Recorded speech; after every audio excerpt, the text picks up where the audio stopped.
కుటుంబ సభ్యులే భారీ అవినీతికి పాల్పడ్డారు. నా దగ్గర ఆధారాలు ఉన్నాయి, మీకు ఆధారాలు కూడా ఇప్పుడే మీ ముందే పెడతాను. అమృత్ టెండర్లలో సాక్ష్యాలతో సహా వారు చేసిన అక్రమాలకు పూర్తి స్థాయి ఆధారాలతో సహా మా దగ్గర ఉన్నాయి, ఇప్పుడు మీ ముందు పెడతాం. నేను నిన్ననే కేంద్ర పట్టణాభివృద్ధి శాఖ మంత్రి మనోహర్ లాల్ ఖట్టర్ ఎంఎల్ ఖట్టర్ గారికి నిన్ననే ఉత్తరం కూడా రాశాను. ఇది కేంద్ర ప్రభుత్వ పథకం అమృత్. మరి ఇందులో 8,800 కోట్ల కుంభకోణం జరిగింది.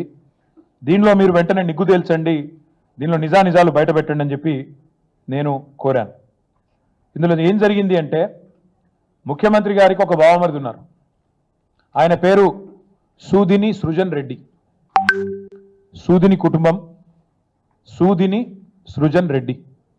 ఆయన కంపెనీ పేరు Shodha construction limited. Shodha construction limited.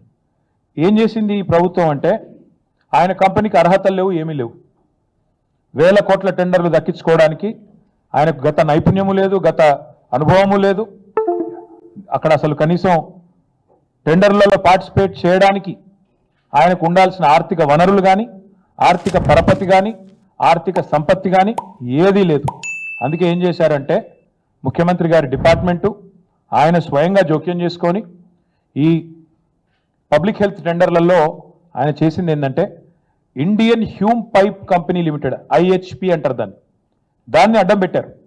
అడ్డం పెట్టి ఐహెచ్పిని పిలిపించి మీరు బిడ్ చేయండి అని చెప్పి ఆ కంపెనీతో బిడ్ చేయించి ఆ కంపెనీ మొత్తానికి టెండర్ వచ్చేటట్టు చేసిండ్రు. చేసి ఏం చేసిండ్రు తర్వాత ఆ కంపెనీకి రాసిన ఉత్తరం ఇది. ఆ కంపెనీ సెబీ నిబంధనలకు అనుగుణంగా, సెబీ రెగ్యులేషన్ 30కి అనుగుణంగా, ఎందుకంటే అది లిస్టెడ్ కంపెనీ, స్టాక్ ఎక్స్చేంజ్లో, నేషనల్ స్టాక్ ఎక్స్చేంజ్లో, బాంబే స్టాక్ ఎక్స్చేంజ్లో అది లిస్టెడ్ కంపెనీ. వాళ్ళు ఏం చేసినారు, మాకు ఇగో 1137 కోట్ల వరకు వచ్చింది, ఇందులో ఇది ఒకటే మాకు దొరికింది, ఇంకా దొరకని చాలా ఉన్నాయి, అందుకే 8,888 కోట్ల కుంభకోణం అంటున్నాం. ఐహెచ్పి అనే కంపెనీ వారు ఎన్ఎస్సికి బిఎస్సికి ఏం రాసినారంటే, ఈ 1137 కోట్ల వరకు నాకు తెలంగాణలో water supply projects and sewerage projects under Amrit 2 by government of Telangana మాకు వర్క్ వచ్చింది. అందులో మేము ఐహెచ్పి అనే కంపెనీ కేవలం 20% మాత్రమే మేము ఎగ్జిక్యూట్ చేస్తాము. ఇలా స్పష్టంగా వాళ్ళే రాసిండ్రు, మీకు ఈ కాపీ పంపిస్తా చూసుకోవచ్చు.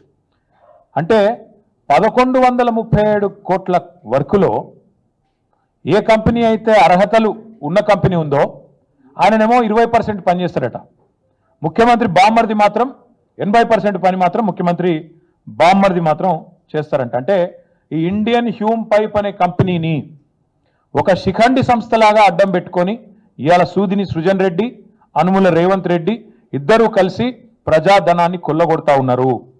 ఇదే కంపెనీ తన సొంత బావమరిది సూదిని సృజన్ రెడ్డికి సంబంధించిన శోధా కన్స్ట్రక్షన్, దాంతోపాటు ఏఎంఆర్ ఇండియా కంపెనీలతోని జాయింట్ వెంచర్ ఏర్పాటు చేసి వాళ్ళు ఈ వర్క్ వాళ్ళకు వచ్చేటట్టు మొత్తానికి ముఖ్యమంత్రి గారే స్వయంగా అధికారుల మీద ఒత్తిడి తెచ్చి ఈ కార్యక్రమాన్ని పురపాలక శాఖనే కేంద్ర బిందువుగా జరుగుతూ ఉంది.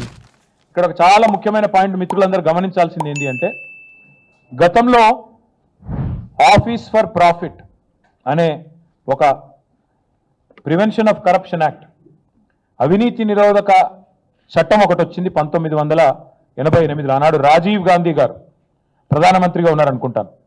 దానిలో ఒక అమెండ్మెంట్ 2018లో చేసినారు. దానిలో సెక్షన్ 7, సెక్షన్ 11, సెక్షన్ 13 మీరు దయచేసి చూసుకోవచ్చు.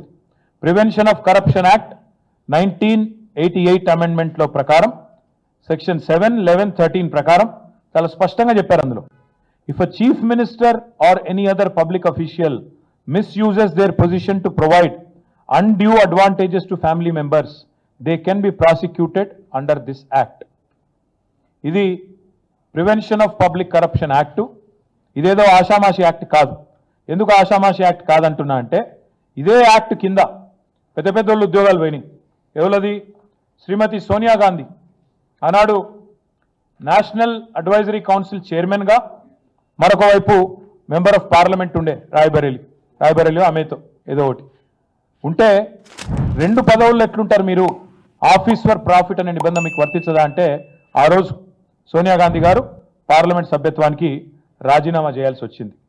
మేము ఎప్పుడు ఎవరు మా దగ్గరకు వచ్చినా ఒక్కటే మాట చెప్తాం అధికారులకి, ఏది న్యాయంగా ఉంటే అది చెయ్యండి అని చెప్తాము. వీళ్ళ లెక్క కేసులు పెట్టి రౌడీ షీట్లు ఓపెన్ చేసే గుణం మాది కాదు. వాళ్ళకు ఉందా బుద్ధి ఉంది, ఫస్ట్ కెళ్లే ఉంది అనుకోండి. బుద్ధి పచ్చకామర్లు ఉన్న వాళ్ళకి లోకం అంతా పచ్చగానే కనిపిస్తుంది కాబట్టి వాళ్ళకి అంతా అట్లనే కనిపిస్తుంది. ఎందుకంటే వాళ్ళు గతంలో అట్లా వార్నింగ్ ఇచ్చి భయపెట్టిండ్రు జనాలను కాబట్టి. మరి ఇప్పుడు చూసినాం చాలా రోజులకి వెళ్ళి చూస్తున్నాం. లేనిపోని ఆరోపణలు చాలా చేస్తుండ్రు కానీ అన్ని కూడా హద్దు మీరిపోయినాయి. మొన్న చెప్తుండ్రు ఈ రోజే లాస్ట్, మంచిగా నిద్రపోండి అని చెప్పిండ్రు. ఈ రోజు నిద్రపోతాం, రేపు నిద్రపోతాం, మీకు నిద్ర లేకుండా తప్పకుండా చేస్తాం. మంచిగా మా పనేగా మేము చూసుకుంటున్నాం ఎట్లా పనులు చేయాలని. కానీ ఎటువంటి తప్పు లేకుండా ఆరోపణలు చేసిండ్రు కదా. ఇప్పుడు ఎవరెవరు ఎక్కడెక్కడ ఏమేమి చేసిండ్రో అన్ని వెళ్తాయి, బయటకు వెళ్తాయి. మీలాగా ఆధారాలు లేకుండా ఆరోపణలు చేసే గుణం మాది కాదు. తప్పకుండా ఆధారాలతోటే మేము ముందుకెళ్తాం. అది మా పార్టీ వాళ్ళైనా ఎవరైనా కానీ అది మీరు కూడా చూడొచ్చు. మరి ఇదే కాదు, కాంగ్రెస్ ప్రభుత్వం వచ్చి 9 నెలలు అయింది.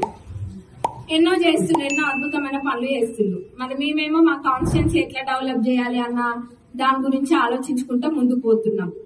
అది చూసి ఓర్చుకోలేక తట్టుకోలేక మరి ఇంకేం చేయాలి, ఏం చెప్పడానికి ఏం లేదు కదా. ఒకసారి ఏమో అత్త కోడళ్ళు అంటారు, ఇంకొకసారి ఏమో ఇంకొకటి ఏదో అంటారు. వాళ్ళకి అత్త కోడళ్ళు అనగానే నేను చెప్తున్నా కదా, టీవీ సీరియల్ లెక్క అనిపిస్తున్నట్టుంది. అంటే ఆ పేరు ముందుకు తీసుకొస్తారు, లేకపోతే ఇంకేదో అంటారు. ఇవన్నీ కూడా మానుకుంటే బాగుంటది. మీరు ఓడిపోయినరు, అది మా అందరికీ కూడా తెలుసు. మీ ఫ్రస్ట్రేషన్ అంతా ఇట్లా బయటకు వచ్చి ఇట్లా ఇజ్జత్ తీసుకుంటే బాగుండదు. మీకే కొంచెం పెద్ద మనుషులు మీరు కాబట్టి బాగుండదు, కొంచెం చూసుకొని ఉండండి. కాంగ్రెస్ ప్రభుత్వము మీరు చూసినట్టయితే మహిళలకి ఉచిత బస్సు ప్రయాణమైన, 200 యూనిట్ల కరెంటు ఫ్రీ అయినా, 500కి గ్యాస్ సిలిండర్ అయినా, 10 లక్షల ఆరోగ్యశ్రీ అయినా, ఇంకా ఇప్పుడు నియోజకవర్గానికి 3500 ఇల్లు కూడా వస్తాయి. మరి గత 10 సంవత్సరాలలో వాళ్ళొక్క రేషన్ కార్డు కూడా ఇచ్చిన జాబితాలు లేవు.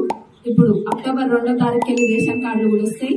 ఇదే కాదు, ఇంకా ప్రభుత్వం ఎంతో మంచి ఆలోచనలతో ముందుకెళ్లాలని చూస్తుంది. అవన్నీ కూడా మీకు ముందు